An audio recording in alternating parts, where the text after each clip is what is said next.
Hello there. This is an astrological forecast for Pisces for July of 2011. This also applies if you have a Pisces ascendant. So, my dear Pisceans, we have an eclipse falling in your 5th house on the 1st of July. And the energies of this eclipse last for at least another 6 months after it.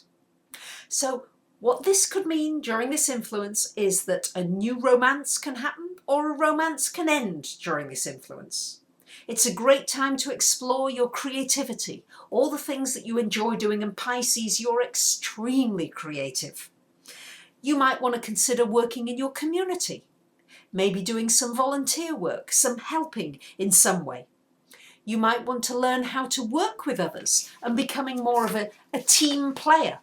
It's also a time to develop your self-confidence. So many of you Pisceans don't have a whole lot of confidence unless you're acting it. But this is a good time for acting and pretending, faking it until you make it. But certainly a time to develop this self-confidence. It's a wonderful month for anything involving your hobbies, music, dancing, art, painting, gardening, cooking, whatever it is that turns you on, that you love to do, that makes you feel like a child again, very playful and a very light energy.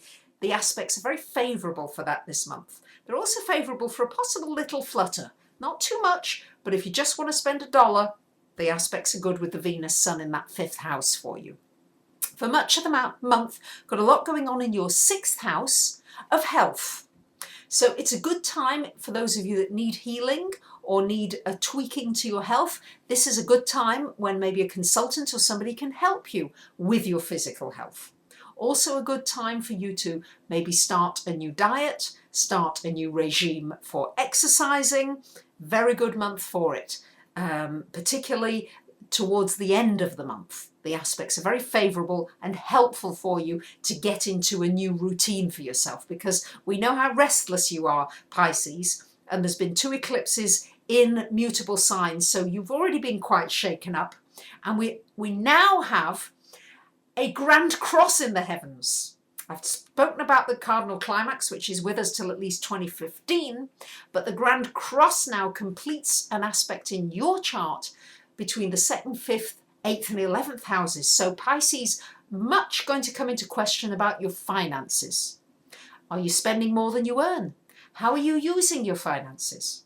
Are you being very creative about the way in which you make money? Are you relying on somebody else too much? Are they relying on you too much? And maybe there's some restriction with your finances from somebody else. They want to have control over your finances maybe, and you maybe need to take a stronger stand. We've got Mars in your 4th house. So this is a wonderful time to put energy this month into your home, into your living conditions. You may need to fight. You may have a fight with your family about something. You may need to be very assertive about what your needs are and not give in and not back down. Tendency sometimes for you to back down. No, this month you won't want to back down. It's a very good month as well. Anything connected with learning, studying, anything new. Neptune's still in your sign, so we know that this is a very good time for you to be developing that spiritual side of you. Pisces, you have like a natural line to the other side. You really do. If you're willing to get beyond your fears and your worries and to get into that deep intuitive side of you, you really could get in touch with a lot of messages that could help you in your life see more towards the future, to see the effects of what you're doing and what you're planning now. You really could tune into a great deal of psychic capacity during this time. So make the most this month of your opportunity for meeting somebody new, for maybe having a romance, for those of you that are looking at doing that, for taking care of your health, and also a good month as well for promoting yourself in the workplace, and for volunteering and being of service and helping, which of course, Pisces, you are a natural helper, and that comes to you very easily. So there you have it, my dear Pisceans. I wish you a great month, And maybe you'd like to ask me a question for $25, which I'll answer in an email of up to 150 words about this eclipse and how it's affecting you in your natal chart.